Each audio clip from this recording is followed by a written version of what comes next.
নমস্কার, ব্যাকে কেছে আছেন? ভালো আছেন নে? আমি ভালো আছি ঠাকুরের আশীর্বাদে।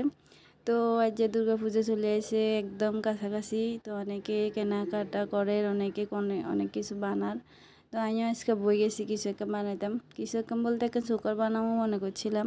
তো এটা বলে একটা লাল কাপড় দিয়ে সুন্দর করে একটা চোকারের শেপ দিয়ে গাছা লাগাই কমপ্লিট করছি। ভাবছিলাম মুছে দিয়ে হ্যান্ড পেন্ট করবো।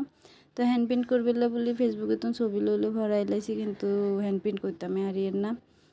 এবার হঠাৎ করে জুয়েলারি বক্সে খুলছি আর চোখ হচ্ছে এই পাথরের সেট ইয়ানের হচ্ছে ইয়ানো একখান চৌকার। তো ইয়ান অনেকবার ব্যবহার করে লাইছি, আর করতাম মন চান না। ভাবলাম যে এনার একটু অন্যভাবে ব্যবহার করান যায় কি না দেখি।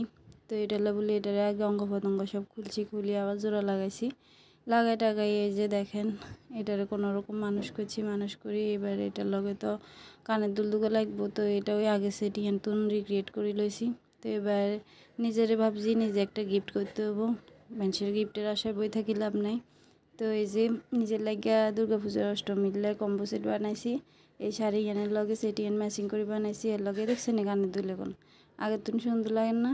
তো এই যে এর লগে রিক্রিয়েট করছি আংটি, ইয়া একদম ওই সাইডের অংশ খুঁটিনাটি বাইর করে রাখি ইয়ান বানাই লাইছি।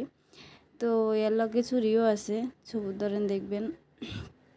এই যে চুরি এখন তো ব্যাগে রাতে মনে হয় দেখবো দুর্গাপূজাতে যে পরিমাণে ব্যাগে বানার। তো আমি ভাবলাম বানাই আর খালি থাকতো গা।